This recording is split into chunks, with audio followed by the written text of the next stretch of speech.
from the booth. So I think we'll go ahead and get started. Thank you all for your patience and welcome to Meet the Funders 2023. If you're not familiar, the library is wonderful enough to host this event every year, and we have a great panel of representatives from funding agencies to share with you about their organizations and their missions. I just wanted to do a couple of announcements first. Number one, the Fayetteville Public Library has lots and lots of resources for nonprofits, and they do proposal writing courses every year free. So if you're new to grants, if you're coming here kind of wanting some information just about general how to put together a grant proposal, I would suggest that you check out their YouTube page. They have pre-recorded trainings on proposal writing, so check that out. Also, the Nonprofit and Small Business Resource Center here at the library is fantastic, and it's right at the top of this spiral staircase right out here. Reference librarians such as Kelly Haley, who is wonderful in the back, and others will help you use their tools and find what you're looking for. So if you never checked that out, please do.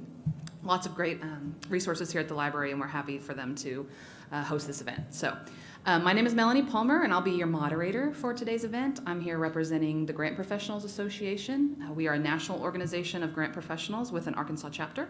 So we provide training and resources and professional development. So if you are in grants, I would also encourage you to check us out, gpaarkansas.org. And I wanted to thank all of our panelists for being here today. I'm really excited to learn from all of them, and I know you all are. So I want to just dive right in. I'm going to ask each of our panelists to introduce themselves and their agencies and give a little bit of an overview for us, and then we're going to dive into your questions. So when you registered, you had the opportunity to ask questions that you wanted our panelists to answer, and we've compiled those into a list, and so we're just going to go down that list for your questions. We're not going to take additional questions from the audience since we've kind of formatted it this way. So I think we'll just go ahead and dive in. So can I ask you to start, Simone? Yes, is it work? Hello? Oh, can you hear Simone? Can you hear me okay? I'm already loud enough as it is, and so I'm trying to test. Hi, Suksabaite, Ola Yakwe, and hey y'all. I'm Simone Cottrell, she, her, Net. Net is Khmer for beloved. There's no pronouns in the Khmer language. That's your fun fact of the day.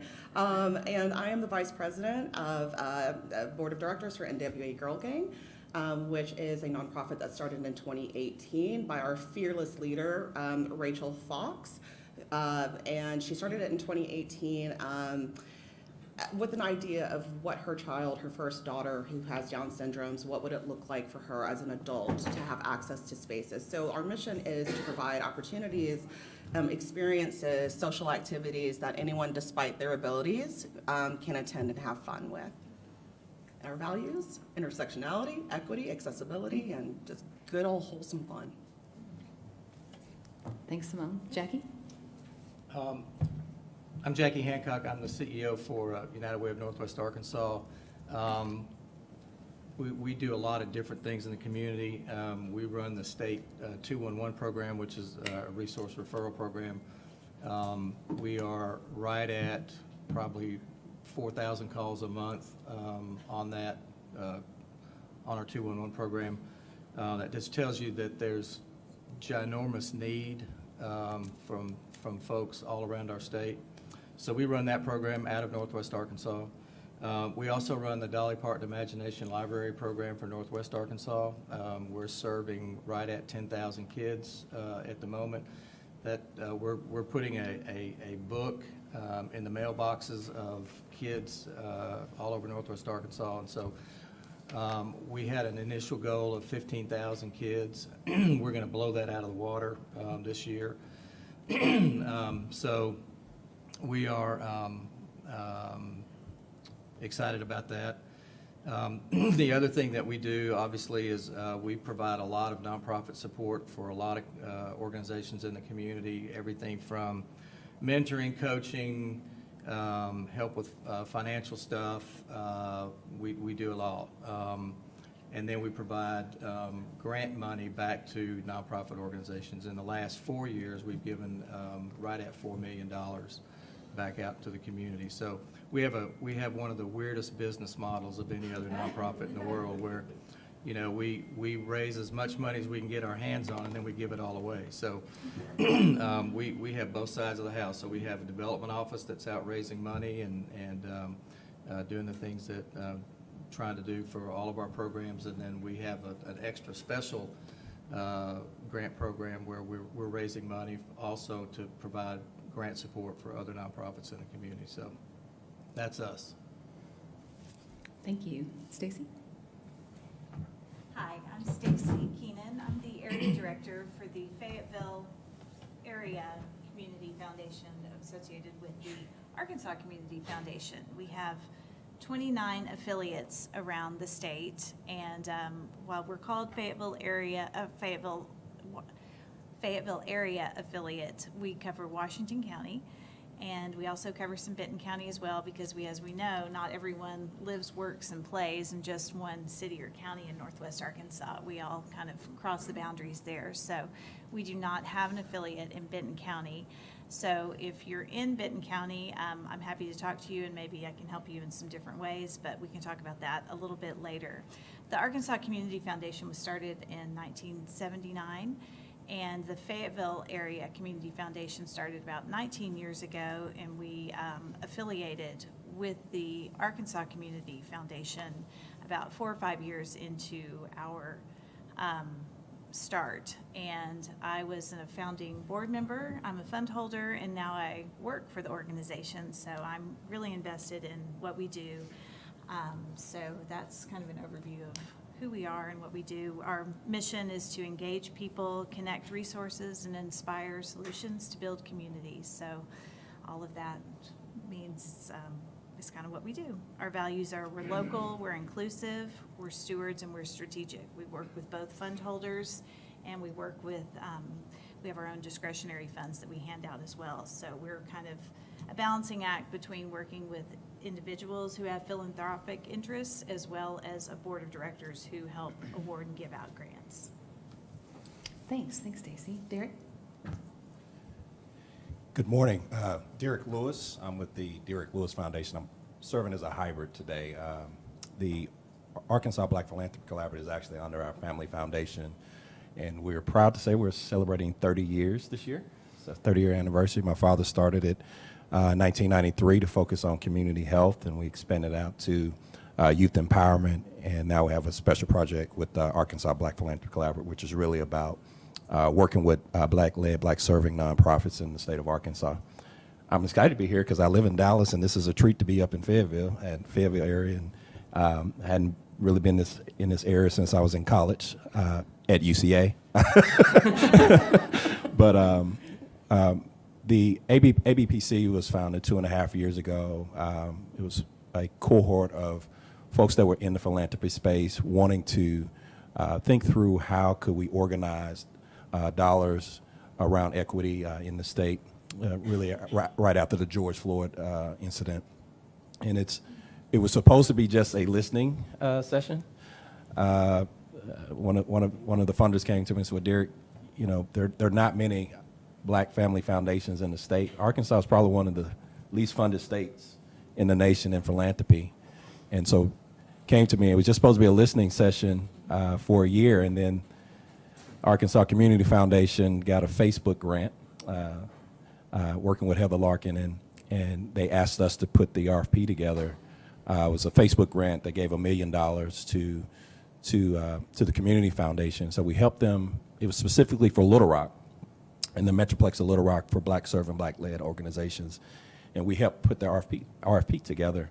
But went back to Heather, who's the director there, and said, you can give these folks money, but if there's no capacity building, if there's no walk alongside them, you know, we got to do more than money. We really got to walk beside these organizations. So happy to be here and happy to answer questions, but look forward to the panel discussion. Thank you so much. And Derek gets the prize for coming the farthest way for us this morning. Thank you. Anna? Hello, everyone. I'm Ana Ortiz. I am the program manager of Entrepreneurship for All, E4All, as you may heard it before here in Northwest Arkansas. It's a nonprofit organization that came from Massachusetts. It founded in Massachusetts in 2010. And they have been expanding throughout the United States with different sites. As you may know, this is a site, but there's also sites in Colorado, New York, Massachusetts, and Rhode Island. So we are, our mission is to help entrepreneurships entrepreneurs in accelerating the economic and social impact here in Northwest Arkansas in communities through inclusive entrepreneurship. So we've been helping entrepreneurs here in Northwest Arkansas for about 2 years now. And we do that through 2 different programs. We have a pitch contest, and we also have a accelerator.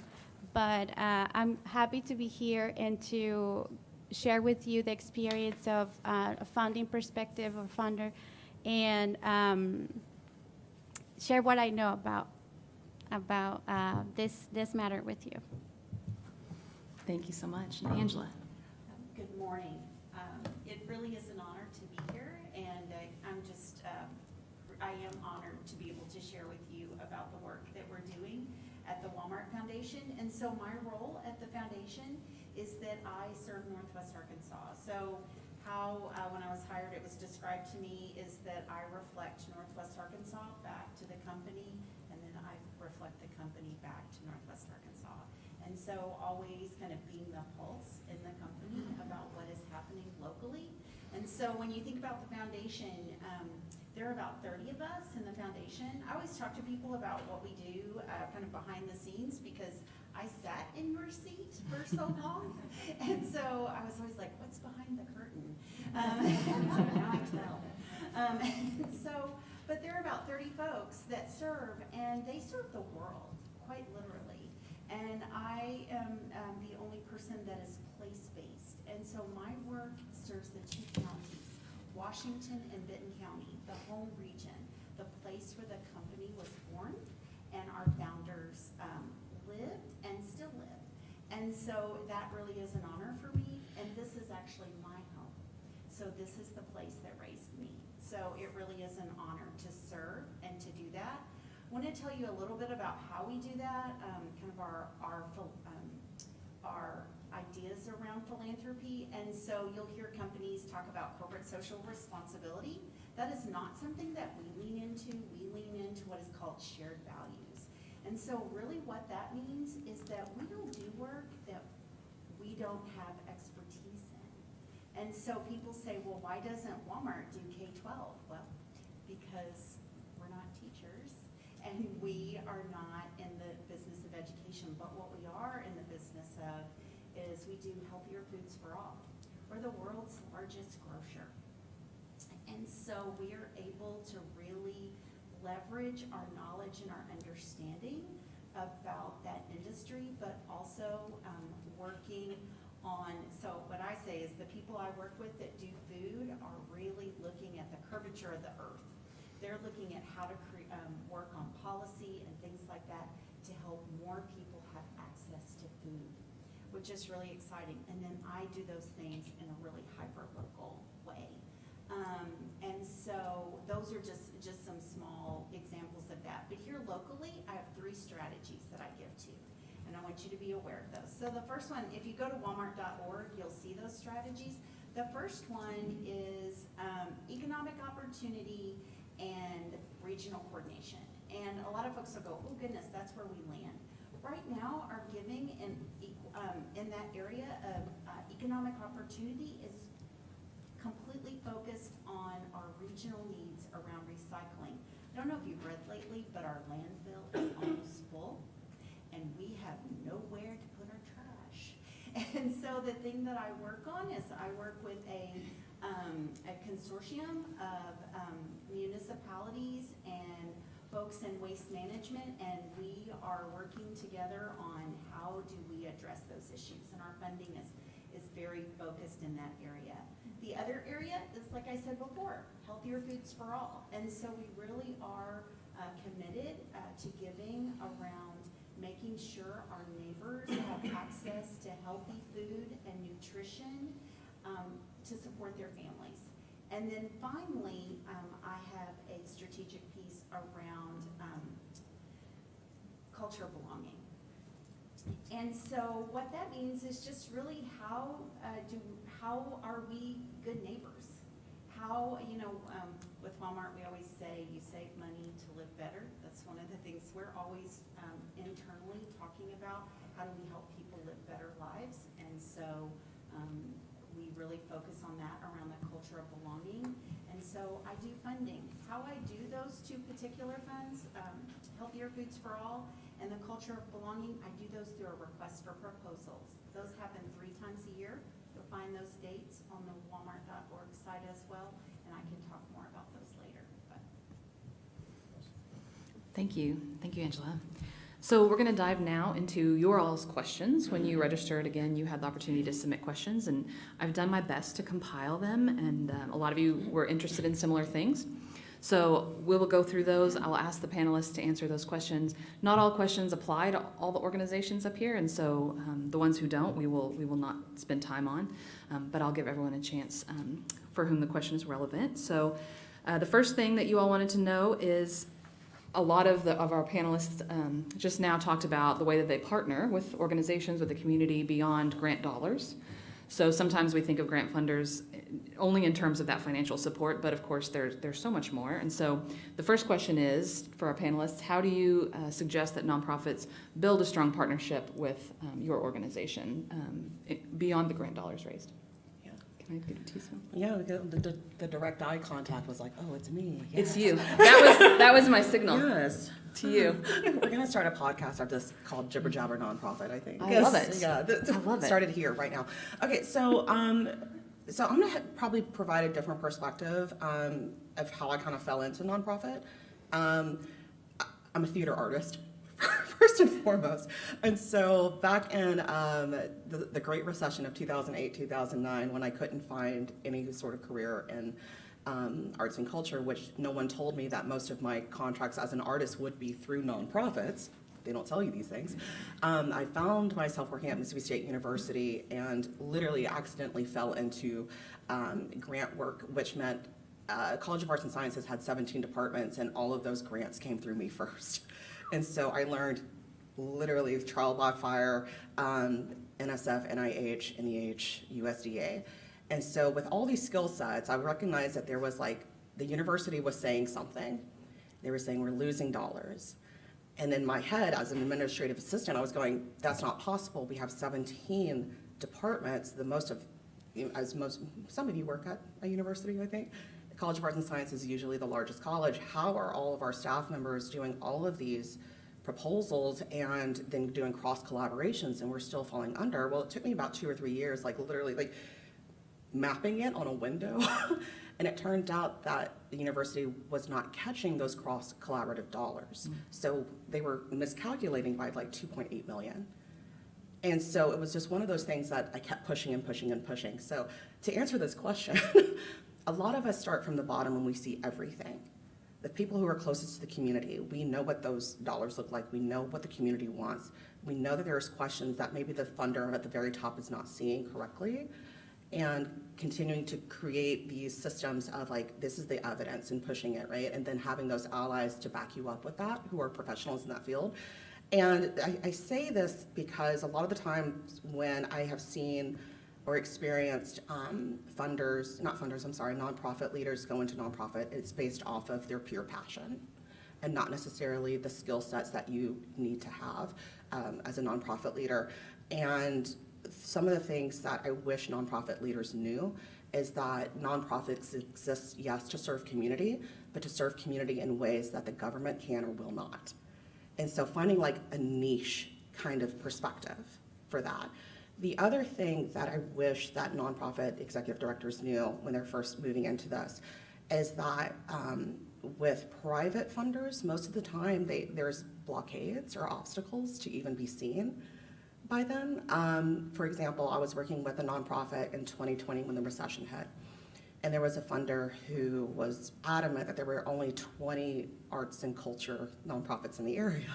And I said, that's not possible, especially when we're thinking about diversity. A lot of BIPOC nonprofits, they may have religion as their niche nonprofit status, but within that is heavy programming for dance or heavy programming for art. That is part of the culture and not necessarily determined by a tax code. And so by the end of that research that I did, that took 3 months, it turned out to be 121. And so there was a gap between who the funder knew existed versus the reality of who existed. And when you look at it from those two perspectives, how do you then find a way to cut through the noise to be seen, if you will? So with that in mind, how do I suggest that a nonprofit build partnerships with funders? Know your field, know who is in your field. Are you asking the same questions? And if you're asking the same questions, how do you start working together to address that question? I think that's like, there's this compartmentalization that happens, like I'm a nonprofit, I'm gonna solve this issue over here and not worry about these two nonprofits who are doing similar work.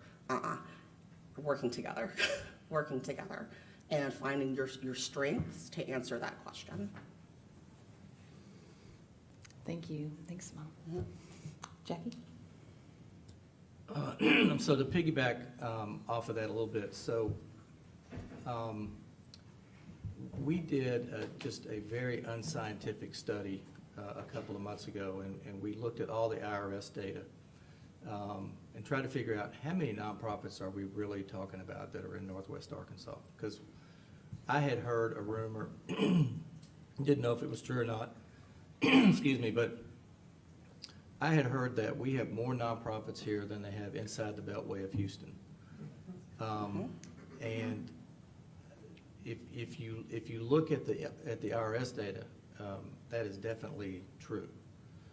However, if you break that down and you take out the big, the universities and some of the really big nonprofits here, and you look at people who have budgets of $3 million or $2 million to $5 million, there's still a lot. It's over 300, and so that's sort of the sweet spot for us in terms of our granting program. So there's a lot of duplication of services. I mean, in that 300 group, it's womb to tomb services, right?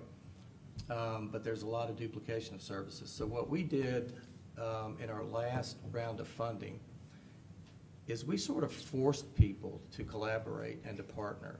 And we got proposals from different places that were essentially asking for the same amount of money to do this very similar type of work. And so we went back to those organizations and said, look, we can't fund all three or all four of you guys. A great example of this was Boys and Girls Clubs in our area, from Bentonville to Salem Spring, Rogers Fayetteville. They all got together and submitted one proposal to us, which was wonderful. And they were all working together for the same thing, and we were able to fund that in a much bigger way had we had to piecemeal that out to each organization. So I think you're going to see a lot of funders in the future look at these things and sort of, encourage you to work with other organizations and partner with other organizations to do essentially the same thing, because as you build that partnership, you're going to find that you're going to be able to serve more people, you're going to do it more efficiently. The idea generation from that is going to be very good, very deep, and just those collaborative partnerships, you're going to go a long way. So, and then I can tell you from the other side of our operations, we have partnered with a lot of people. So we feel like we're not going to reinvent the wheel. If somebody's already doing the wheel and doing a good job with it, I'd rather fund it rather than compete against it. And those partnerships and those collaborations with other organizations really at the core level really do help serve more people in a more positive way. So, Thank you. Thanks so much. Stacy? I agree with what Jackie's saying. We do get a lot of proposals that are very similar, and the idea of nonprofits being able to work together and partner together is very appealing to us as an organization as well. I think I had 3 calls from 3 different groups doing CAT service and populations all within 1 week. And I spend a lot of time talking with people about communicating with other people in the area and in the field and trying to bring resources together. And I apologize, I really did not go over our process for applying when I spoke a minute ago, so I'm gonna backtrack just Sure. a second and do that, because I know that's what everybody's interested in too. So, of course, our webpage is where you wanna start off with, arcf.org. If you go to apply for grants, you can sign up for our newsletter, and that will notify you of grant cycles that are available throughout the year. We are a little confusing as an organization, as a funder, because of the way that we operate. So I kind of have 3 buckets is really the best way to kind of share with you guys about how we work. We have statewide initiatives that are sometimes focused on the basis of a particular donor with a particular interest. As Derek talked about earlier, that kind of highlighted something similar that we do.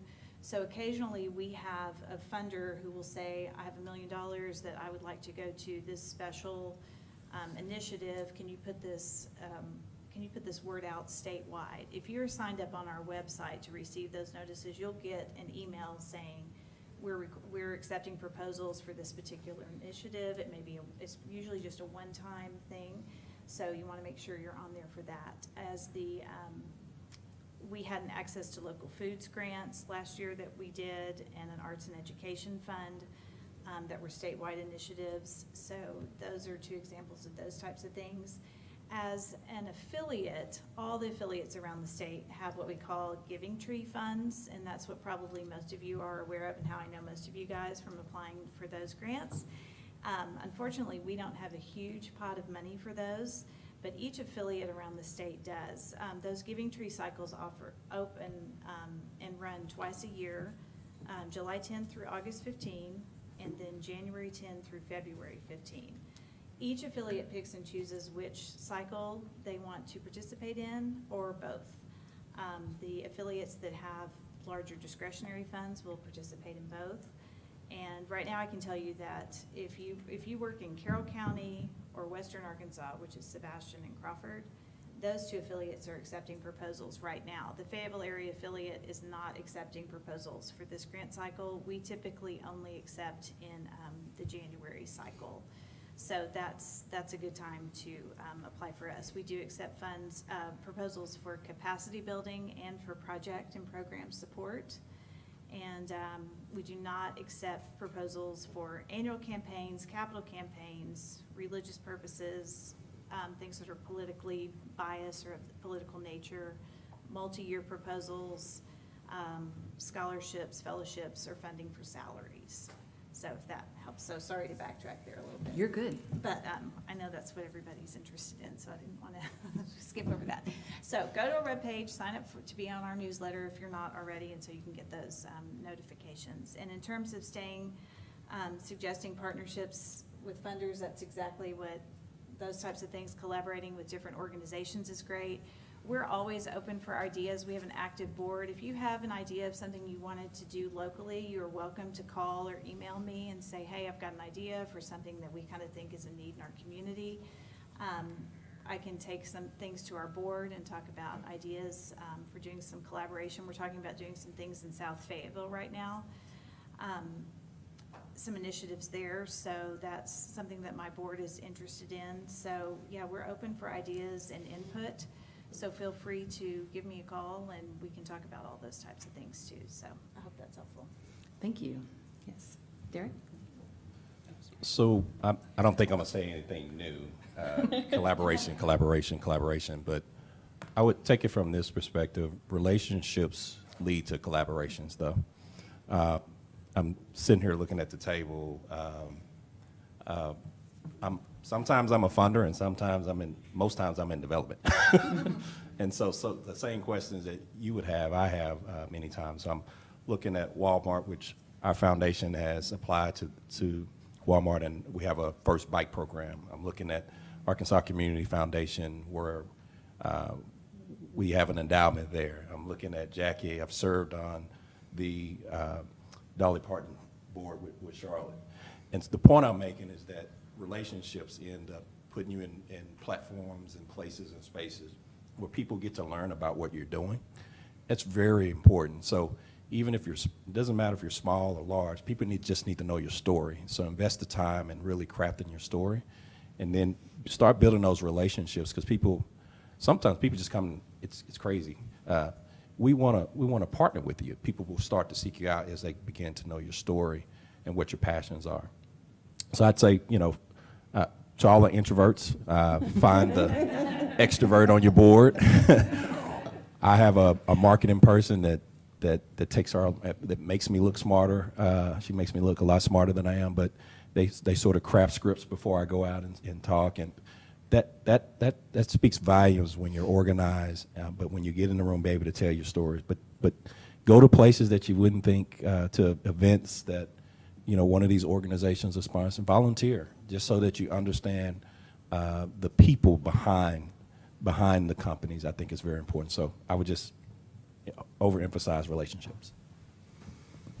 Thank you. Anna? Yes, so going off a little bit with Moni's share and Derek, I think that it is very important once you find those funders that will identify with your nonprofit or the nonprofit that you're creating, is to share your mission, because funders usually buy more into the mission before they even fund you. So like Derek said, share your story, right? That is not only important, but a necessary fact that you have to do as wanting to bring up a nonprofit. So I'm going to suggest 3 things that I have thought about giving you today. So first, find the potential funders, like they just said, and who believe in your mission. And then second, try to engage them as advisors or mentors, or invite them to events that you might be already doing, so that they find that connection with your nonprofit. And third, I would say that share your goals with them. If you find someone that you identify yourself with and you form that relationship, you try to share your goals. See if there's an opportunity for collaboration. And this can help you enhance your credibility, but also at the same time, you can share your milestones with them. And this way, you create a strong relationship with the funders. Thank you. I love how everything is building on the next person, so that's great. So first of all, my first initial reaction when I read this is I was like, oh, let's have coffee. But then I was like, oh, wait, I can't do that. I'm always being told you can't have coffee with everyone. But what I do want to say is that I do want you to start with our associates, right? I want you to start with the people who live in our region who are our associates. We have tens of thousands of people who work for Walmart that are your next door neighbors, that attend your faith tradition, your kids go to school together. I want you to encourage those people to be involved in your programming. I want you to think about how to engage people as board members. If you don't have someone from Walmart on your board, I want us to fix that. Okay, and so the first way I want to do that is I'm testing a form that you can fill out. And just know I'm in the testing phase, and I'm inviting you. So I hope it feels like a special offer, because it is. And so what I'm trying to do is to do a matching process, because part of my role at Walmart is to do the associate engagement. So it's a lot of people to help them be engaged in community and volunteering and board service. So what I want you, when you leave here, I'm giving you my email. It's angela.oxford@walmart.com. In the subject line, I want you to put Meet the Funder, and then I want you to put board request or question or whatever you have for me, and then that will help me organize and if I don't get back to you in a bit, you can send it back and get it to the top of my inbox, but also just hang on, I'm getting to you, because I get a lot of email. But what I want to say is start there, and let's fill out the form, and then I want you to email me back what you think about the form and what your suggestions for the form. That's why I'm testing it, right? Because I want to hear from you.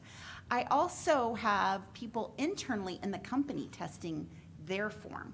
And so then what I'm trying to do is help find the best match for you. Now, once we do that, what I really want you to do is cultivate them as your donor. Okay? So anyone who's an executive, and that's a VP and above, and we've got hundreds of those, they do executive match. Okay? And so that means if they make a donation to you, it can be matched 2 to 3 times.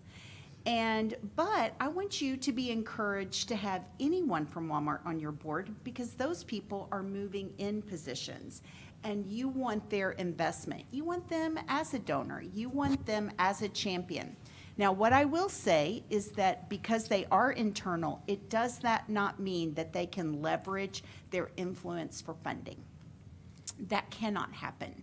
And they won't, because we have I have to literally email ethics if we have any kinds of issues like that. But we have a very respectful relationship in that way. And there are folks out there that are eager to make Northwest Arkansas home, and they want to be engaged in what you do. The next way I want you to think about doing that is through Spark Good. And if you go to our website, you can go to Spark Good. And how many of you are already on Spark Good? I love those hands. So what Spark Good is, it's a platform. If you knew our colleague Erin Hogue, she sat up here for years. She is now over that program nationally. And what that does is that allows nonprofits across the country to sign up. And so again, it's hyper-local nationally.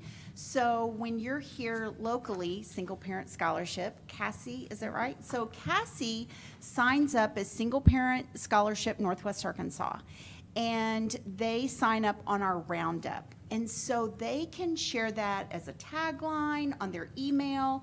They can send it out to their donors, to their scholarship recipients, and say, hey, listen, remember to round up, right? Remember to round up.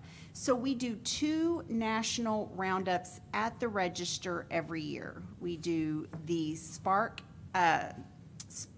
Fight Hunger Spark Change, just ended, and then now we've done the CMNH. So it's the Children's Miracle Network that funds all of our children's hospitals. But then locally, this allows you to get the roundup through the app. And it really is customer facing, and it's an opportunity to drive a customer to your organization as well. The other thing I want you thinking about is volunteerism. We talked about that. You said volunteer. Please volunteer. Volunteerism is at its lowest in decades. This has been my work for many, many years, is working in volunteerism. We got to get people back into our agencies and find ways to get them engaged. When you have an associate volunteer, every hour they volunteer, they can get a grant for their service. So every time I volunteer, I'm a volunteer at New Beginnings. I cook at New Beginnings. You don't want me to cook, but I do it. And with some friends, we cook every month. And so every month I volunteer my time, the number of hours we're prepping, buying groceries, doing all the things, and then we meet and sit and share a meal with that community. I get to log those hours. I get up to $1,000 a year that can go to New Beginnings. So I really want you leveraging that, okay? So again, back to Derek and Anna, I really want you to think about those relationships with associates and how that can help grow your access to that type of funding. Last thing, a lot of you are applying for store grants, right? Store grants, people are like, I'm going to apply for that $1,000 to $5,000. I want to give you a little tip. When you're applying for that store grant, make sure you check in on the manager. You go by and you say, hey, I'm in your neighborhood. This is who we serve. We serve your folks. I want you to know what we do. If you ever even want to do a promo day, you register for the space. You know how the Girl Scouts sell the cookies out front? You too can register for that space and do an educational piece that day. But I want you to know the managers, Sam's Club, Walmart, because then they make the decision. Don't go to the top end at 5. I'm just going to tell you that, because their budgets they're going to look at that and they're going to say, that's going to wipe out a lot of my budget. I want you to start at that, anywhere from $500 to $2,000. And I really want you to see how that helps you, because so many people apply for those. And when you apply to me, I look at where you're accessing those kinds of things. So I'm seeing all the different ways that you're engaging with our different platforms. Okay, thanks. Sorry, I know that was a lot. Thank you, Angela. It's information we wanted, right? Yes. I hope so. Thank you. So it sounds like collaboration is the name of the day for building relationships with funders. I wanted to just follow up just on a thing that Anna said, finding funders who are passionate about your mission as being the first step, of course. So you're learning about these 7 organizations today, but the Fayetteville Public Library also has a cooperating collection for a database called Foundation Directory Online. It's a directory of all the foundations in the United States and all of their giving, and it's a brilliant resource. You can pay $2,000 a year to have it yourself, or you can come to the library and use it for free. So I wanted to plug that, and the librarians will teach you how to use it if you make an appointment. So FDO, Foundation Directory Online. I just wanted to follow up with that. Our next question is a little more nuts and bolts. So what information is most important to your organization or to a funder when deciding who to grant money to? And I want to start with a kind of a different place each time. So Stacy, could I possibly start with you? Sure. This one? I'm still not sure this mic works, but I keep turning it on like it does. What information, what's that? He's pointing down. Oh, press the button. There, is that working? Yeah, he says it is. Okay. Information, in terms of information, because this is difficult because of the different buckets that we work out of, but I'm gonna speak from a Giving Tree grants perspective, from what we do just as an affiliate, from our grants that tend to range between the 500 and 2,500 range from our local affiliate. I'm gonna just stick on that one for the moment. But our board wants to know is that the money is gonna make a difference to your organization. I need to know that the grant that you're asking for is something that's going to make a meaningful difference to the organization. I can tell you that our board does not necessarily tend to fund larger organizations because the amount of funding just from the Giving Tree grants is not going to make a substantial difference. So if you can craft a way to give us the information to show us that even this small amount of money is going to be something that will make a difference to you and your organization, that is what is most appealing in the past that we have seen. And also, we also find that we get a lot of requests and information from people that may not be accurate. Like, we need for you to just honestly tell us what you need. What we find is a lot of people kind of downsize what they need, and they'll say, well, we just need X amount of money to make this project work. When our board looks at it and reads the proposal, they'll frequently say, I don't think this is enough money. I don't think this is enough to make the proposal actually work. So ask us for what you really need. Don't just kind of try to undersell because you're afraid to ask for more. Believe it or not, that is something that happens a lot. And we can kind of read through the lines. And as a funder, you don't want to give to a project when the organization you kind of know deep down is maybe not going to be able to make it be successful with that amount of money. And we'll frequently follow up with an organization if we feel that that's the case, and ask if that's really the right number. Did they do their research? If it's something that we're interested in. So that kind of information, I guess, is what we look for. Thank you. Derek? Sure. Well, to me, it's mission alignment. We have 2 discretionary funds that we give from, but we don't say Wells, unfortunately, but there are organizations and funders that do, but we don't. And so, probably everybody here gets asked for money every day, and so we have to have a filter. This is only so much in the pot. Probably Walmart has the most at this table, but Yes. I guarantee she has a set budget too. So there's only an allotment, and so we have to be very strategic how we give. That's being a good steward of what we have. So mission alignment, I think, is very key. I want to add this plug too, though. kind of relates back to the first question.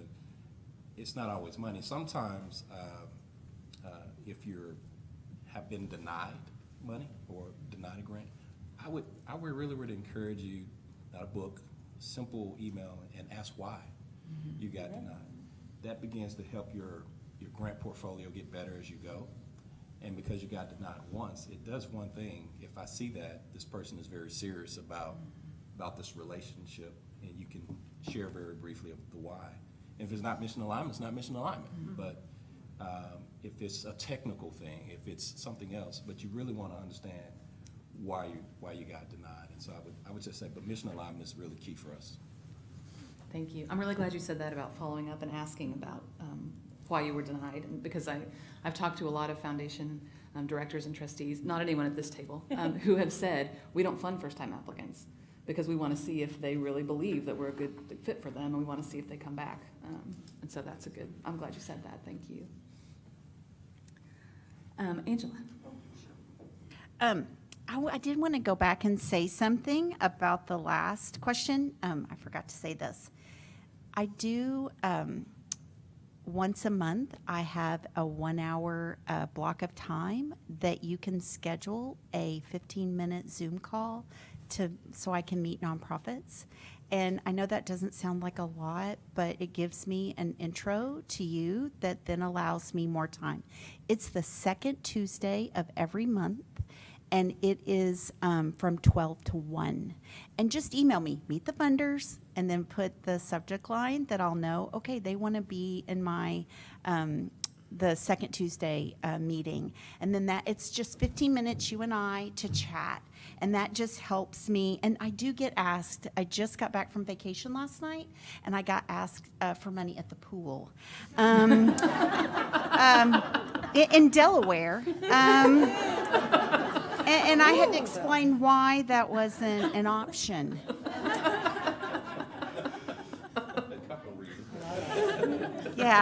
Yeah, so just so you're aware, yeah, that happens. The other thing I was going to say is that everyone has already said exactly, yes, all of these things. Strategy alignment, yes, Derek, strategy alignment. That is absolutely critical. Great information, Stacy, yes. Like, if you're not doing a 990 and you don't have a current 990, I can't fund you. Okay, that's me doing my due diligence, right? And so, I mean, you can literally have folks give, a 5-year-old 990. I can't do that.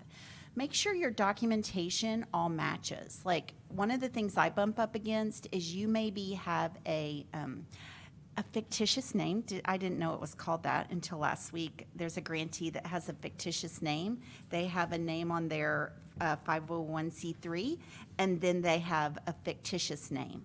If you have a fictitious name, which means you've got your name on your official tax ID name, but then you have another name that you go by, include that paperwork, because that just slows us down, right? That just slows us down in the process, because I got to make sure it's all right. So just some little things like that I'm looking for. Here's what I realize, I think they think when they apply to, and this is me speaking as a program officer, I'm not looking for the person who does the best writing. I'm looking for the person who can tell me the story about how they're going to meet the need, right? I want to know that you know what the problem is, that you have a plan, that you've actually connected with the people in the community where you are serving, and their voice has been heard.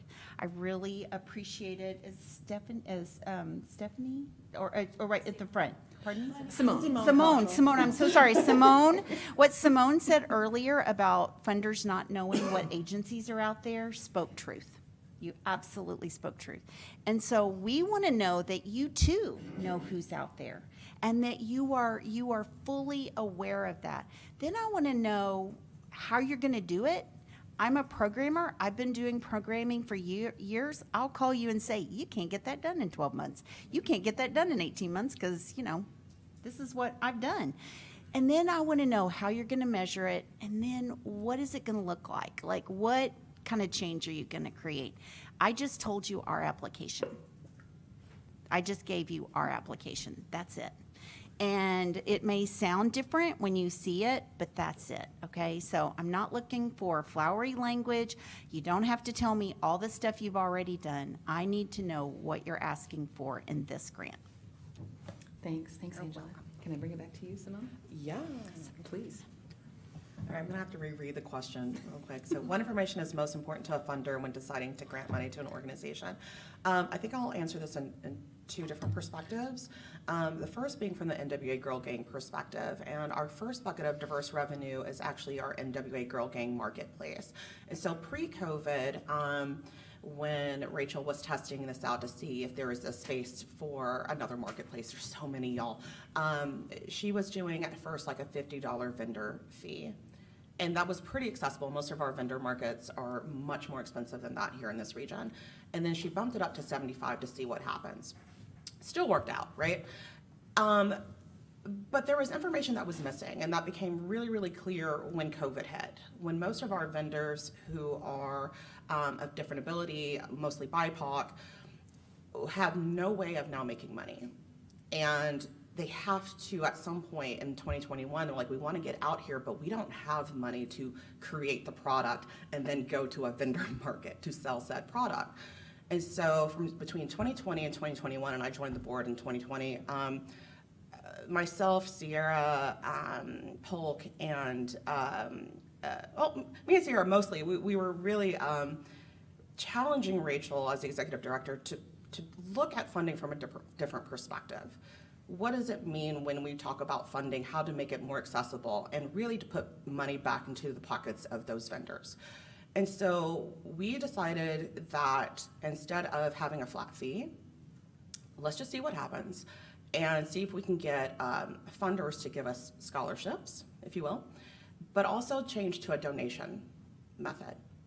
And so essentially, if you were a vendor, you could just come in for free if you wanted to. But what ended up happening within the year is that those that could donate money were donating like $200 for their booth. And then those who couldn't afford it were we choose anywhere between like 3 and 8 folks to be on scholarship. And then we started seeing patron donations increase because we started realizing that, no, truly, the money is going back to the community. And so with that kind of switch around, we started seeing numbers increase as far as the vendors, and I've got the numbers here, like in the last market that we had in February, our percentage of BIPOC representation, our non-white vendors, was 68%. Specifically, Hispanic and Latine vendors, 24%. Non-heterosexual vendors was 30%, and disabled and neurodivergent vendors by 40%.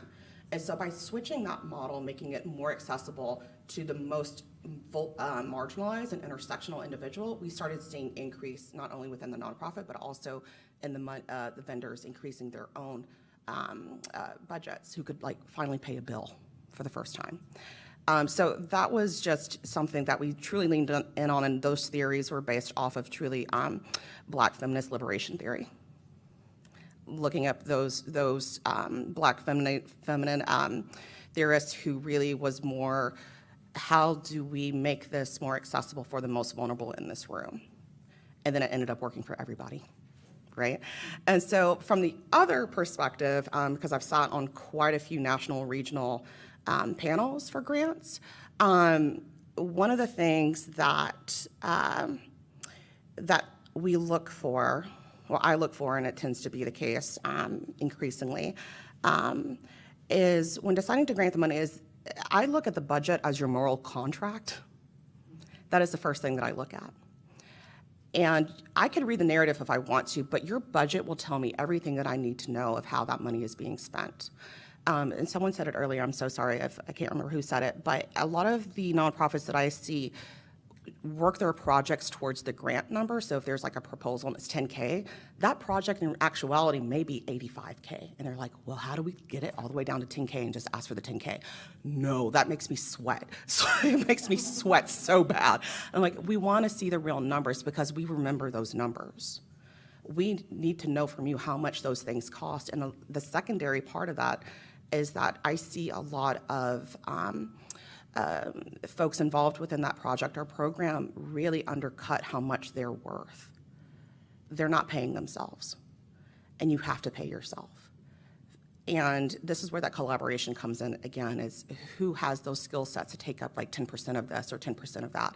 And so first I look at, again, how are you paying yourself? And then how is that money being generated right into the community again? And where is like this feedback loop that is occurring, or the goals that you want to achieve? I understand, much like how, Angela, I love that we're like book ending, like scrappy professional. How you look at non-flowy language and like just get straight to the point. I look at that as well as part of the narrative. And for me, it's not as important that you succeed, because we're going to fail. We're going to fail a lot. And people with lots of money like to fail a lot and then try something new. So it's a matter of like, what is that nugget of information that you might discover at the end of this project that we might have not known before, and that is a success. So, thank you. Thank you. And I think, in my experience, funders always want to learn, right? We want to learn what works and what doesn't, and failure is a part of that, right? Yep. Jackie, can I ask you? Yeah.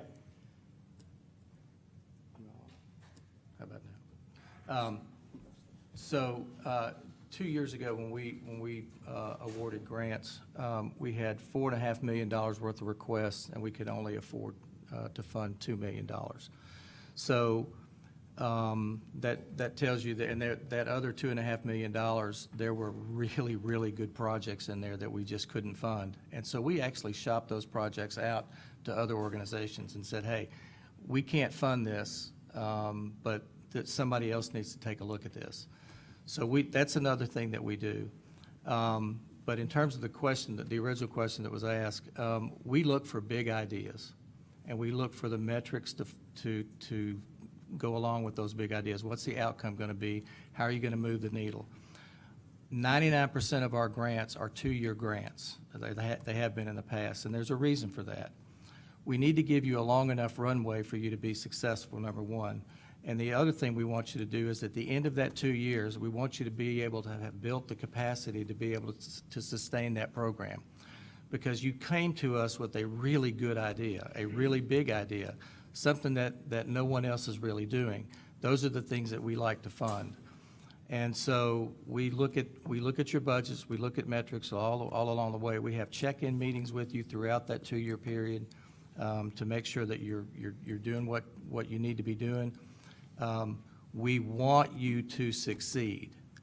The worst thing in the world is for us to go a year into this thing and you're failing, and you say, we would need to give you back the money. No. We do not want the money back. That's an accounting nightmare for us, for you, for everybody. It's not, we don't want that. We want to make you successful, so we have people in the office that will actually walk beside you, hold your hand, whatever we need to do to get you to be successful in this grant. So that's what we look at. That our grant program is probably going to be changing in the next year or so for a lot of different reasons. We may be looking at some one-year grants, some mini grants, micro grants, whatever you want to call them. But we're trying to keep up with not only what our needs are, but also the needs of the community. So I think that's it. Thank you. Thanks very much. And I love what you said about shopping out proposals that aren't a fit for you, but that you know might be a fit for someone else. That's a great example of how funders are partners. Okay, our next question is, do you encourage potential applicants to call or contact you with questions or discuss proposed projects? And if so, what does that first step look like for you? And Angela, can I start with you? You've already shared some of this, but Sure. Yeah. So again, let's do that, be on that one of those 15-minute calls. But if it's during an RFP, I do want to say this. If you're applying to our RFP, the request for proposal, 2 of those a year, and you've already started the process, I don't actually take calls. I don't do that because I want to read everyone's proposals. I sit down and I literally read all of them, and I want a fresh perspective on those, and I really work on my bias around those. And so, but you can call with technical questions. And so if you're having trouble with our system, which everyone does, because it's really unpleasant, or if you have anything like that, like if it's a technical issue that you're struggling with, I want you to reach out. But if you're not applying for anything just yet and you've just got ideas and the RFP isn't open, join one of those, like get on that 15-minute call, zip me an email, let's get you set up there, and then I can hear about it because I love hearing about it. And the other thing I will say is, Jackie, same way, I have heard about calls and then I've said, oh my goodness, you need to be talking to Arkansas Community Foundation. You need to, let's get you to, and then I do introductions. So, yeah. Thank you. Simone, can I bring it back to you? Sure. Again, is it question 3? Yes. Okay. We're an organization that loves questions. We want to be questioned. We want pushback. We want everything. And why we want this is because in the last couple of years, again, leaning into a new model based on Black liberationist theory, is we have built trust in that way. Because we have changed our structure, it has come to the point now where through this trust of conversation and open conversation and being very accessible, it's lent itself to really increasing the opportunities for marginalized peoples to participate in a way they wouldn't have before. And we are very accessible on social media. We have about 9K on Instagram. I promise you, Rachel answers every single message that comes through. Because we also collaborate with so many people, including E4All, with Anna, people start to recognize us through the collaborations that we have. And we are very open about saying that we don't have all the answers. We just don't. And we're learning along the way. Even our mission right now, as we're looking at it, is fluid. When we state that it's fluid, because we're still learning information until we get into a final agreement. And that agreement comes with working with community. So just simply by word of mouth, and because of that trust, we've seen the numbers increase within marginalized communities, and the fact that we are just very friendly, accessible, come talk to us. We don't enjoy gatekeeping information. And we enjoy having those hard conversations with folks. We just love it so much. Hopefully that answers the question. Yes. Yeah. Absolutely. Jackie? So we're a small enough organization that we'll take your call. We'll talk with you and try to talk you through the application process. Our application process is simple. We're trying to make it even more simple. So if I can get this thing down to one page, I'll be happy, but we're not there yet. But yeah, so we'll take calls and we'll try to walk you through some of the processes and some of the steps that we want. So, Thank you. Stacy? Hi, yes, I'm happy to take calls, but I do want to tell people that I am part-time, so don't panic if I don't call you right back. But my favorite calls, I think, are when organizations call and they say, listen, I've got like 2 or 3 ideas that I'm kind of batting around. Would you listen to those and tell me what you think is the best fit? And frequently I can come up, like Angela and Jackie both talked about, with I may be able to think of another funder, or we may have a fund holder who may be interested in certain things. So that's a way for you to kind of share a handful of ideas with me, and then I can give you what I think would be the best fit for, let's say, the Giving Tree proposal, which is probably what you're working on if you're calling me. And but I may have an idea for some other funders or an organization that may be able to help you as well. So those are probably the most productive calls that I get. So I'd encourage you to do that any time of the year. You don't have to wait until right before Giving Tree cycle. Thank you. Derek? I don't know if I take calls, but I get them. My number's listed nowhere on our website.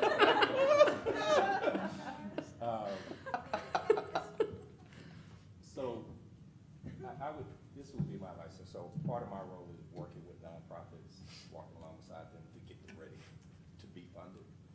And so I would advise, if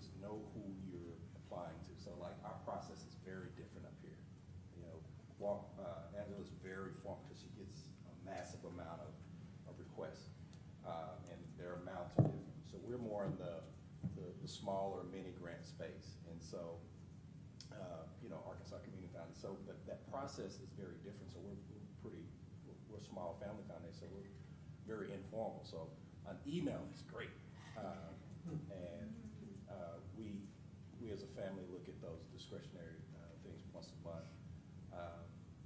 But understanding who you're applying to, I think, is very important. What that answer would be. Email is what I prefer, but I got a phone call on my way up here, and I was like, how did this person find me? I try to return. I travel a lot. I try to return thoughts. So we don't have a staff of folks that is manning the phones. We have an office in Little Rock, but there's no one there if I'm not there. So, but really, just understanding who you're applying to and understanding that process, because it's very different depending on how formal or informal they are.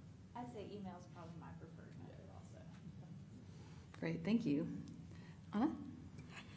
Well, going along with what they have said already, it is important to identify the foundations that you want to go and ask money for.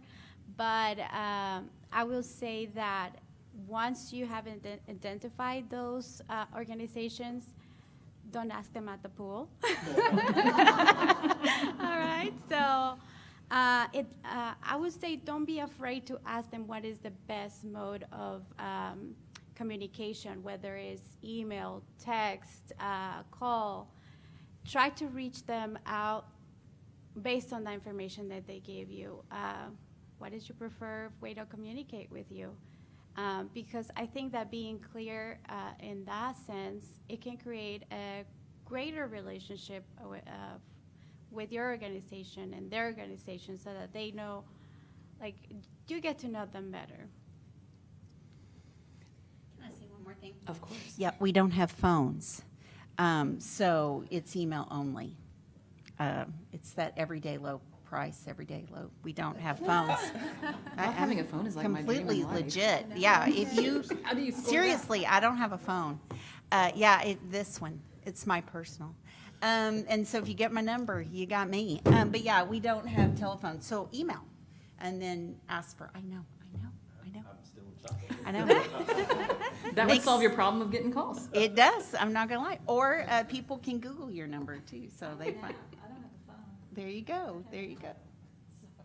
Okay, I'm getting ideas for myself. I like what Anna said about not asking someone at the pool. That's a great segue into our next question, which is, what would cause you to say immediate no to funding someone?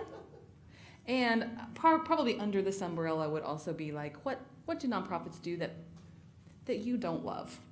Maybe that's where we might start. That we want to make sure that we're not doing. Jackie, could I start with you?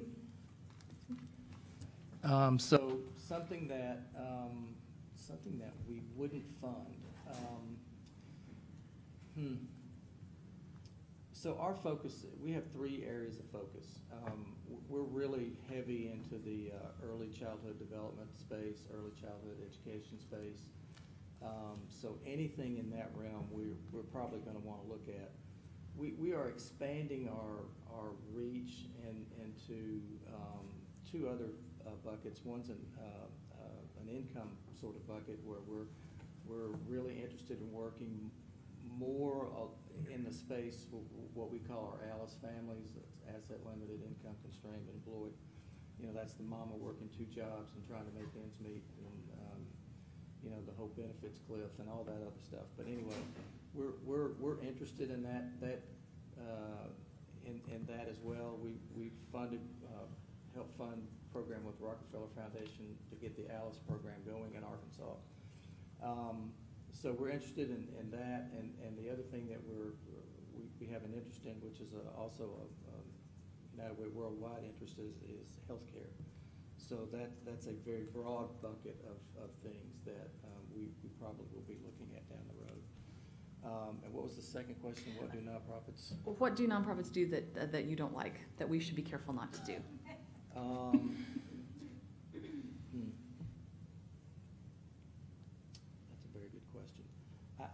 for me personally, I don't like that,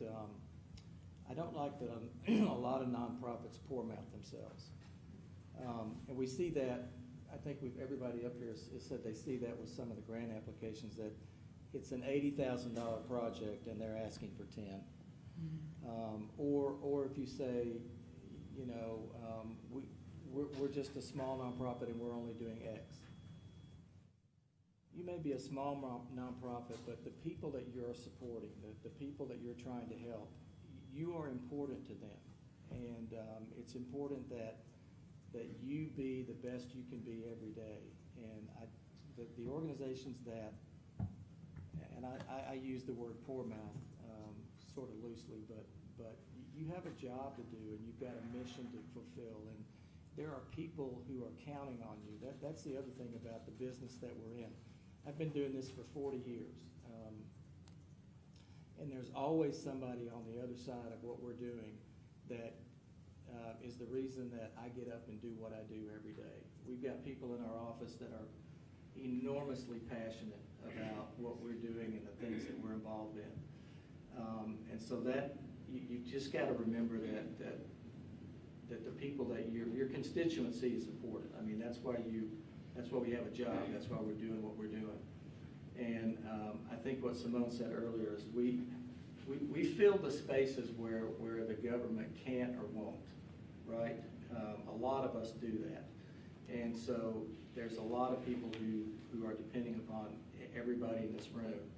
And so that, to me, that's the worst thing that I hear.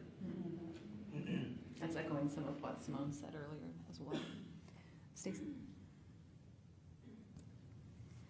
I would say an immediate no for us is going to be if it's something that's well outside of the budget guide, not the budget, but the proposal guidelines that we've listed on our website. If you ask for $20,000 and we're funding proposals between $500 and $2,500, we're going to immediately just push that one off to the side. We get, like everybody else, we get way more proposals than we can fund. And honestly, I think as what I've sort of learned on being on this side, I was in development for 20 years before moving into this role.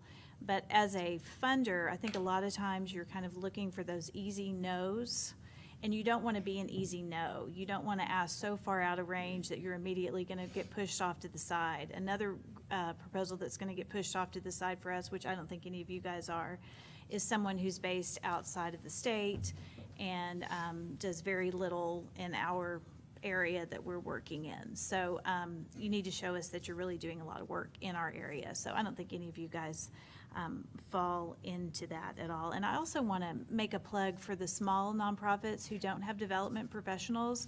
If you're just a volunteer, and I don't want to say just because volunteers are crazy important, if you're a volunteer writing a proposal, don't apologize for that. That's totally fine. And we read proposals that are written by professional grant writers, and we read proposals that are written by people who have never written proposals at all, and it's totally fine. So don't sell yourself short. Don't apologize for not being a development professional. We can read through that and determine what the need is. So just make sure you're confident in what you do and just tell us and sell what you're doing and stay within the funding range and within the area range for us to be considered. We always say if you have ever worked on a grant in any capacity, you are a grants professional. Does not matter what your title is, right? Derek, can I ask you? So it's mission alignment. We focus on youth, we focus on community health, and we do a lot of equity work. So again, if it's Wells, it's a pretty quick no.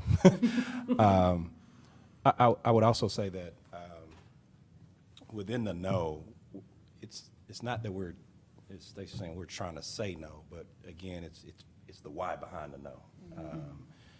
If it's not mission aligned, it's outside of the scope of the funding range. You come ask me for $100,000, you're probably not going to get it. The second part, I guess, the dislike, and this may not apply to anybody else, but Little Rock's a really small community, and so we've been in the space 30 years now, and so my dad started this, and people think they can, if you know my father or my sister, that you're automatically funded.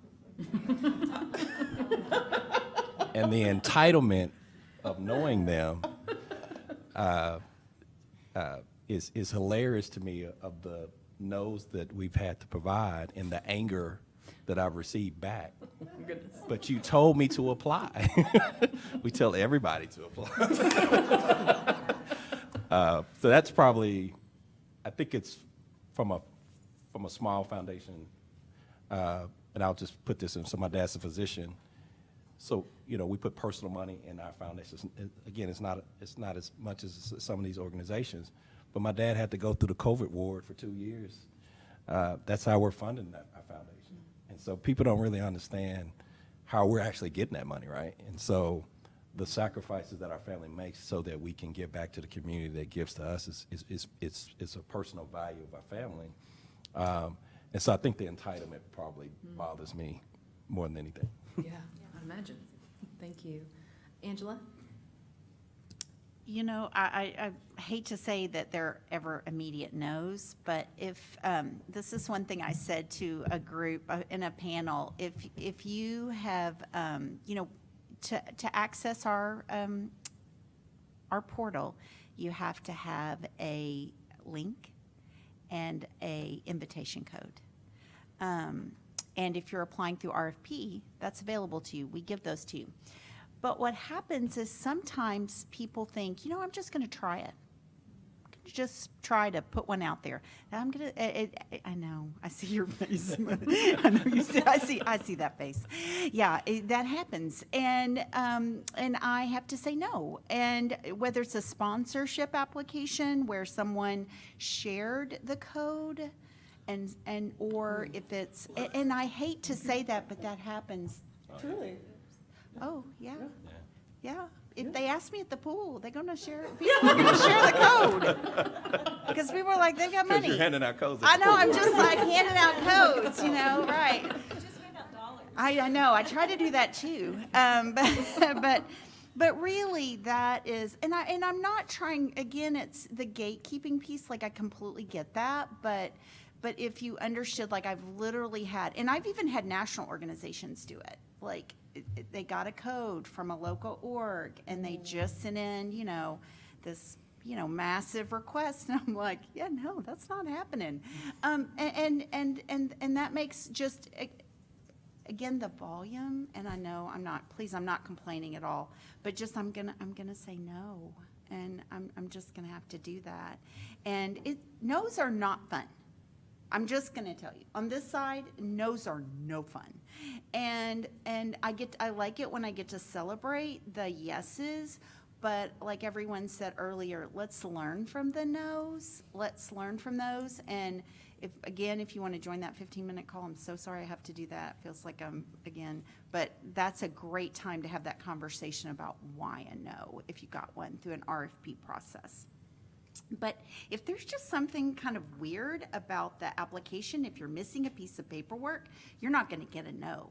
You're going to get a call to say, let's get your paperwork in the right order, because I'm not going to just boot you because you missed a piece of paperwork, because I want to make sure you get through the process. In the RFP process, created a checklist for you so you can go back through, do the math. So like if it says your indirect cost shouldn't be above 15%, do the math. Because I do the math. I have to do the math because my boss then reviews and then she does the math. And she's really good at the math. And then if it says it can't be above 30% of your annual budget, don't inflate your budget or don't conflate your budget, right? But I've had folks inflate their budget. And so that means if your budget is $300,000, what can we apply for? $90,000. I'm doing the math right? And so that's what I want to say. Be very cognizant of those things. Here's the last thing. If you have gotten in the funding loop and you've gotten funding from us, and then you've gotten a no, one of the things I need you aware of on your 990, there's a thing called the public support test, right? we call it, I can tip you as an organization, and it makes you unhealthy because you've gotten too much funding from us. I know you're like, how could you give us too much money? Oh, well, that's a problem, and that impacts you if I give you more, too much. So sometimes you'll get a no because I'm looking at how much I've funded you maybe earlier in the year, or that you've gotten, and I cannot tip you. Does that make, if you haven't read about that, go read about it, talk to your tax folks about it, but that's one thing that's just one more checkbox I have to keep in mind, okay? I know that's kind of a technical thing, but it is important, because that gives you a no sometimes. But it's not annoying, it's just the facts, right? Yeah. Okay. It sounds like there's a lot of follow directions. All the Happening follow down this direction, table. all the follow direction, please. Okay, Simone? Oh man, I could talk about this all day, all day. From the NWA Girl Gang perspective, I'll keep this short and sweet because it is what it is and we like it. Like, here it is.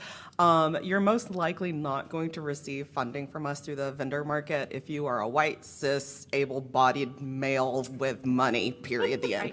Everybody else is cool. And so when we do our application process, it's like very simple, and we have like a very like low stakes like survey to check off like the things that you want to check off if you are in financial hardship, if you are a BIPOC, if you are neurodivergent, all these things, right? And then that's when we prioritize. So like I said, if you are a white, able-bodied male with money, you're good. We're gonna look at other folks. On the flip side, again, as I'm taking this from a grant panelist perspective, from the very national level, like the NSFs, the NEHs, the NEAs, you will be triaged out for having like the wrong kind of bio sketch, because that's how many grants and proposals they get. It's hard. On top of that, here's a plus. From a national perspective, we don't get a lot of proposals from this area or the Midwest, period. So geographically, you're already up there. You're already going to be looked at very specifically because most of the grants and proposals that come in are from the East and West Coast. We want to know what's happening in the middle of the country. So geography is on your side from a national funder. Okay. The second thing is when we say no to an application on like more of a regional or smaller level is, again, fit, if it doesn't fit for this grant cycle or for the long-term goals for the funder. And what I would say about that for nonprofits is, yes, you have your 3-year plan, your 5-year plan, so on and so forth, right? But I really wish that folks would look maybe a year in advance to know exactly what their programming is going to be and take like between August and December to build folders for each of those programs. So when those grant opportunities become available, it's a cut and paste. That's half the work, because every time you're like redirect, that's labor and time that you don't have. Go ahead and like build in time, like I call it the Pharaoh period, just like dig deep and get real quiet during the winter and just get everything together. So what we don't love, what do we know? We don't love, I think for me on what I'm reviewing is I love specificity. And we might talk about this later, but documenting your work, it's so important, because most of the time I'm not going to be able to see you in person, right? But I probably will see your grant 3 times depending on like who you go for funders. And the documentation is so specific. Like there was one grant that I reviewed last year that I saw across 3 tables, and I remembered exactly who they were because of the pictures, how specific their language was, and the work that they were doing. And for me, it was a win every single time because they had adjusted language just a smidge to fit into the grant funders' guidelines. And so it was like I want to say a $300K budget, but they were able to adjust just a little bit to have like, I think you were talking about the tipping point, like you can have 3 different funders go into the same project and have it work out that way. Cool. Yeah, great, thank you. Thanks very much. So we're going to follow instructions, and we're going to be a fit for the mission, is the broad stroke. Okay. The next question is, can you share a story of when a partnership with a grantee created unexpected positive outcomes? for you, an experience like that. And who has not started? Can I start with you, Derek? Oh, I was trying to get Anna. I know. He was leaning back. I saw him. Well, I was trying to make sure Anna had a chance to talk. Yeah. Oh, okay. Oh, you've been skipping questions. Okay. All right. Actually, working with the Arkansas Community Foundation probably was the most satisfying time as we've been doing this, because we got to see 40 organizations who would have never gotten in front of Facebook individually. But because of the partnership with the Community Foundation, we were able to work with those organizations. They got Facebook credits, and what we saw was these organizations who had no social media presence go from no social media presence to like they were Facebook kings, right? And just watching, and so for me, you know, my soapbox today is that the work that you do is so important, and we want to be fans and cheerleaders of that work, and that's why we, you know, hopefully everybody's funding that, because we really want to see you succeed, and when it happens, it's a cool thing. So I think that project was really cool because, again, we had an opportunity to see these organizations sort of grow right before us. You know, they're grassroots organizations, very small, really mom and pop type nonprofits who just have a passion for doing what they're doing. But walking beside those organizations and really showcasing their narrative and their story was pretty cool. Awesome. Thank you. Angela? You know, because I've not been at the foundation a full year, July will be a full year. But so I get to see the results of the folks, my predecessors, so Aaron and Rachel. And one that is just a favorite is our work with UAMS. And if you're part of the community of practice around looking at food insecurity in the region, it has been, I think, a 3-year project, maybe 4. We're wrapping up. But one of the things that I love about it is what has bubbled up out of that and what it is identified. And it created really unique opportunities for agencies to communicate with one another and work together and collaborate. And out of that, Christina is here and we got great requests, or we got great proposals for our last RFP. They were amazing. And like United Way was just funded to do DoorDash for folks who don't have transportation. So identifying things like transportation issues to food. Yeah, we all knew that, right?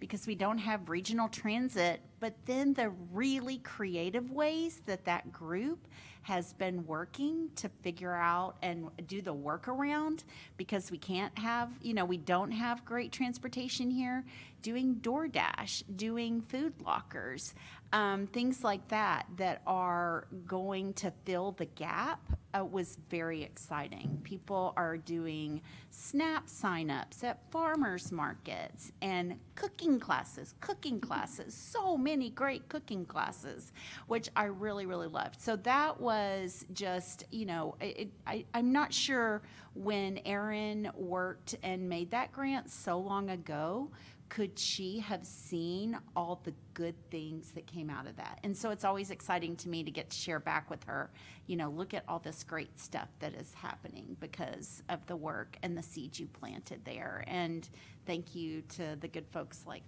United Way who applied and others of you that have done that as well. That's awesome. That's a great example of everybody's learning through the process. 100%, yes. Anna, can I come back to you? Yes, so I thought not about sharing on this question, but looking from the perspective that we, each accelerator in each program, we give money to entrepreneurs to put the money into their business, and seeing how that helps entrepreneurs make their business grow in our community and flourish and contribute to the economic here in Northwest Arkansas. I think that the impact that they create as founders, right? to this community is the most important thing. So just to answer that question is impact. There is an impact. You have impact with your organizations. You can create also impact in our community. Thank you. Thanks, Anna. Stacy, can I come back your way? Sure, this was probably the hardest one for me because I have a whole lot of these stories now that I've been here about 4 years. But has anybody here heard of the North Song Wild Bird Rehabilitation Group? Do you know that group? Okay, so just to tell you a little bit about myself, I'm not really into birds. I don't have a problem with birds. I think birds are fine, but it's not really ever been a passion of mine. And like everyone, I don't do whales. It's you don't okay. do whales? No birds, no whales. Birds, no whales. So honestly, I was getting calls from somebody called the North Song Wild Bird Rehabilitation Group, and it just was not at the top of my priority list. No one on my board has expressed interest in this type of funding, and I put it off for a little while when things were really busy, and finally I said I have to get with this woman. So I finally sit down and meet with this wonderful woman named Emily, who and one of her co-conspirators in this group. But we had the most productive lunch. I don't know that I love raptors now, but I learned a lot about raptors and the need for raptor rescue and rehabilitation in Northwest Arkansas. And again, this is the reason why I tell this particular story is because our board is focusing on children living in poverty for the next 3 years in terms of funding. So that does not fall into that category. But because we do have a diverse board and we have a lot of fingers out into the community, I was so compelled by this woman and her passion in rehabilitating birds and her ability to kind of, I hate to say stay in her lane, but she knew what her passion was. She knew what her interest was. She wasn't trying to do a million different things. She was very good with what little tiny bit of money that they had as an organization. And she came to me saying that they needed land to use to release the birds, I suppose. I don't know what else they all do with them. But anyway, I'm thinking, gosh, she's going to need a whole lot of land, and I don't deal with land, and I can't really help her. This is just going to not go anywhere. And so then she tells me, well, I just need like 3 to 5 acres of land. And I'm like, oh my God, we're in Fayetteville, the land of parks and trees, and surely we've got to be able to find somebody who can help this woman. So I call a board member who calls another board member. We end up meeting, getting this woman with Waste Management. They've donated her land, and that land has a little shack on it, and they're going to use it for their facilities. So we did not actually fund them any money, but I was able to connect her through a handful of different phone calls to a group where they were able to get land donated, and their wild bird song rehab organization is flourishing, and they're growing, and they're doing education in schools, and I'm so excited for them. And then the other little group I wanted to tell you about too, this is another way that we can help too, which is not necessarily just financially, but I had a young man come to me a handful of years ago named Sean Kent with the Ozark Adaptive Sports Group, which I have fallen in love with. It's one of my favorite organizations. And again, based on just having worked in nonprofit for a long time, Sean did not have any experience working in nonprofit. He was new to the area. And we have built a 3-year relationship where we meet about every quarter, and I help advise him on what he's doing with his board, how to grow his board, how to raise money. We've granted them money from our Giving Tree. I've found we have another fund that is specific to adults with disabilities that we've been able to fund him through.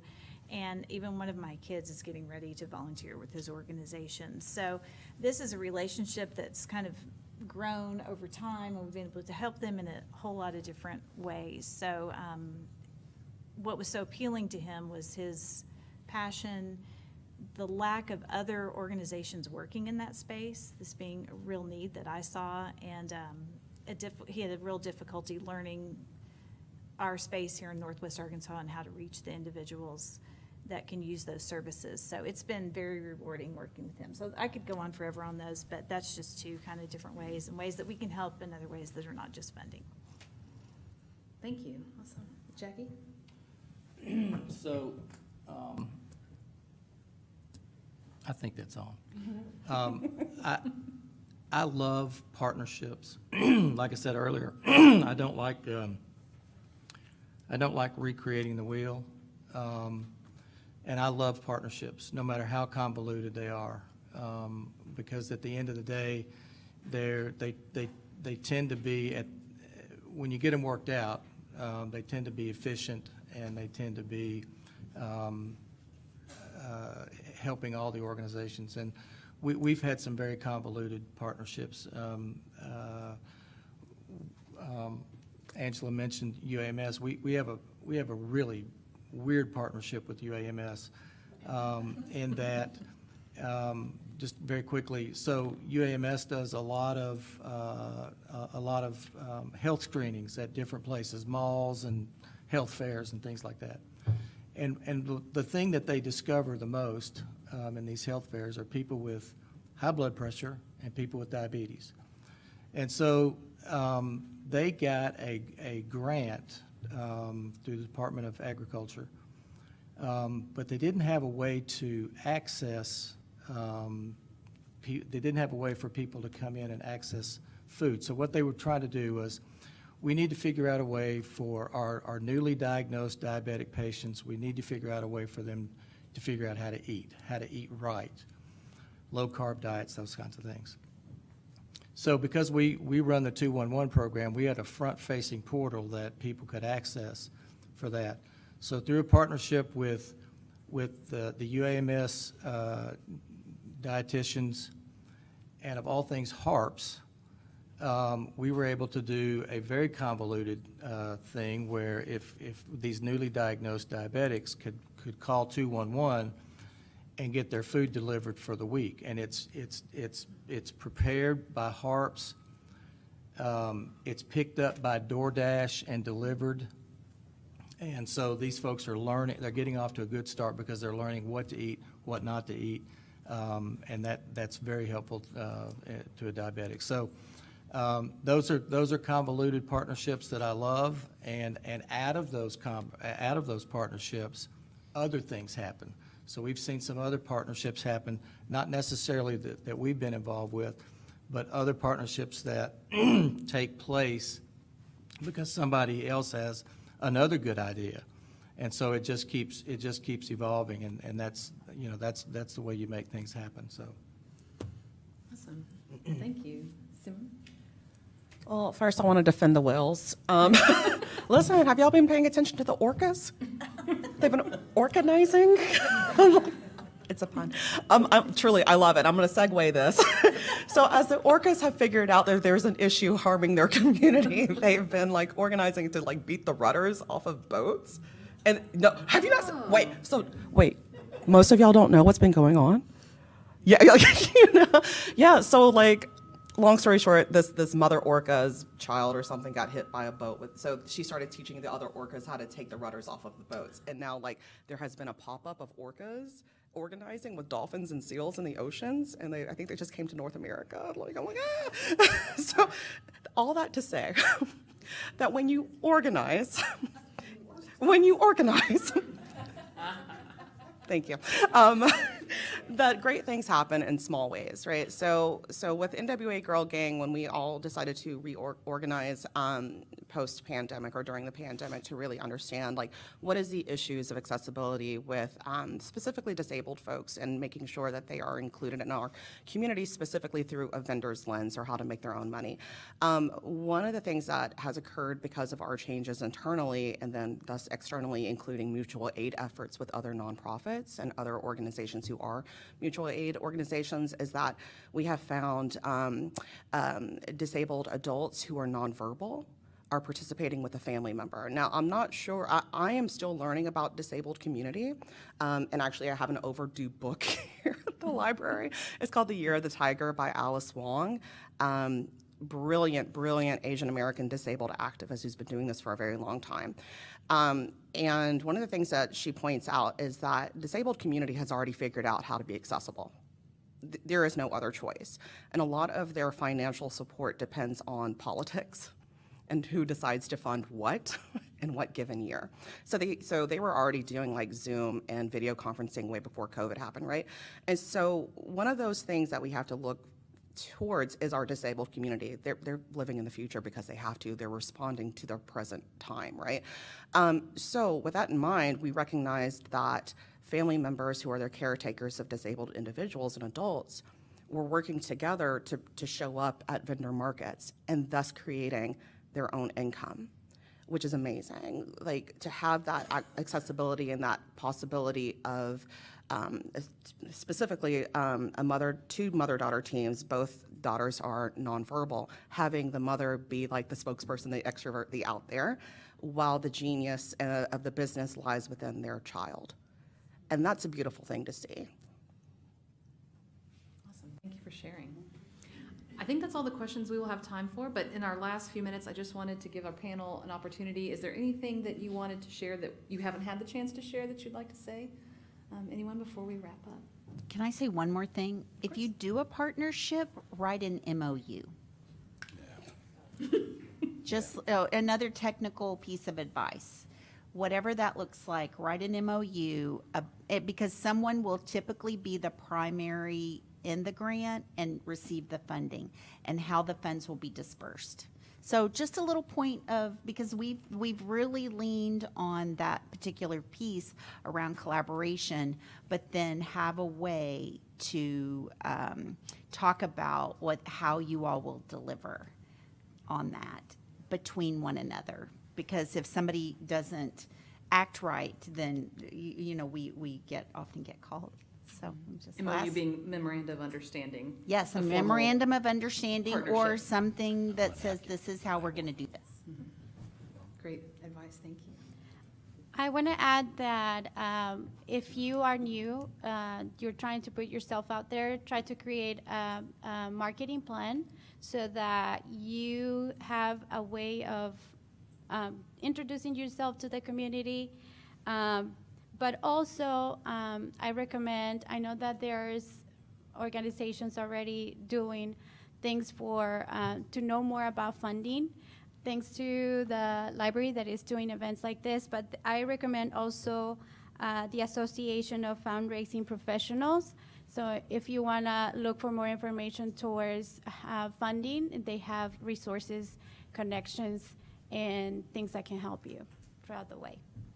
Thank you, thanks, Anna. Be bold. Be bold. Actually, there are more resources out here than it is up here. So I would encourage you before you leave today, if you don't know someone, get to know them because your lived experience will help each other. Yeah, I just want to say thank you for having us here today. I've learned a lot just listening to everybody up here today, so this is great for us. So just include us on any conversations that you have where we can learn ourselves, because we want to be responsive and receptive to your needs. Thank you. Anything else? I'd like to, go ahead. Oh, yes. Yes. Yeah, I want the last word. Yeah. Take it. I did get first. I love it. So, the biggest thing that we've seen the last year with NWA Girl Gang is sometimes living in Northwest Arkansas, sometimes we get into a silo. I encourage anyone to please break out. Break out. See what's happening in Little Rock. See what's happening in Tulsa. Oh my God, Kansas City. See what they're doing because this area specifically doesn't have as much diverse funding as other places do. And trust and believe, they're looking here too. Kansas City, Tulsa, they're looking. And part of that breaking out of the silo, whether it's funding, whether it's your mission and values, if you're just completely restructuring, is that one of the biggest things that I've learned living here is for whatever reason, it's kind of like a relationship. It's like you're a nonprofit and this funder out here is like courting you. Then all of a sudden, all the other funders want to court you too. It's a thing. They all talk to each other. become the sexy girlfriend, I guess, is what it is. Not the best analogy, sorry. So, but it's like the more that you reach out outside of this area, the more that you learn and the more you can actually diversify your way of thinking and create and have accessibility to those creative ways of thinking outside of this area. Thanks, that's good advice, Simone. Can I have a round of applause for our panelists?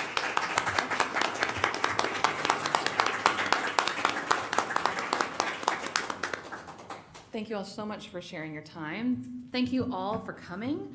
Thank you to the library's deli for providing our snacks. 641, which I just learned is the call number for cooking. That's why they named it 641. Clever. So thank you to them for providing the snacks, and thank you to Kelly and her team for organizing this event. So thank you very much. Kelly.